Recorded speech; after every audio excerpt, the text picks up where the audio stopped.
మంత్రి పొంగులేటిపై కేటీఆర్ తీవ్ర విమర్శలు చేశారు. పేదల ఏడుపులను కూడా పెయిడ్ ఆర్టిస్టులు అంటావా? కూల్చివేతల కంటే కూడా మంత్రుల మాటలు బాధాకరంగా ఉన్నాయంటున్నారు. ముగ్గురు మంత్రుల బినామీల కోసమే ఈ కూల్చివేతలు అని కేటీఆర్ విమర్శిస్తున్నారు. కూల్చివేతల కంటే కూడా అవమానకరమైన మాటలు, ఎంత బలుపు, ఎంత కావురం మంత్రులకు నాకు అర్థం కాదు. పెయిడ్ ఆర్టిస్టులు అంటావా? నువ్వు పెయిడ్ ఆర్టిస్ట్వి. ఇలా గవర్నమెంట్లో ఉండి పందికొక్కులాగా ప్రభుత్వ సొమ్ము దోచుకుంటూ వేల కోట్ల కాంట్రాక్ట్లు నీ కొడుకు కంపెనీకి ఇచ్చుకుంటూ ప్రభుత్వ సొమ్మును పందికొక్కులాగా తింటున్న వాడు పెయిడ్ ఆర్టిస్టు. పేదలు ఎందుకు అవుతారండి పెయిడ్ ఆర్టిస్టులు? నీలాంటి పందికొక్కులు, నీలాంటి దుర్మార్గులు మానస హిల్స్లో ఇల్లీగల్ మైనింగ్ చేస్తున్న పందికొక్కు నువ్వు పెయిడ్ ఆర్టిస్టు.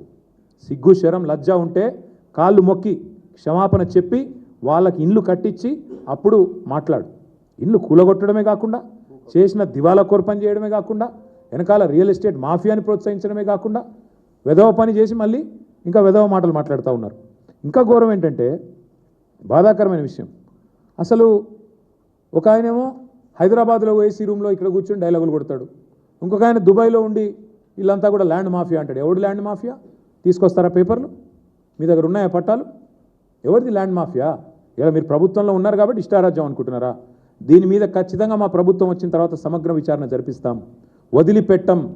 ఏ ఆఫీసర్లు అయితే ఇక్కడ వాళ్ళను భూమాఫియా అనే విధంగా తప్పుడు పత్రాలు ఇచ్చి గందరగోళ వాతావరణం చేసి కేసులు పెట్టి ఆగమాగం చేసి వాళ్ళని 10 రోజులుగా రోడ్ల మీద తిప్పారో వాళ్ళందరికీ నేను చెప్తా ఉన్నా, ఓరిని వదిలిపెట్టం.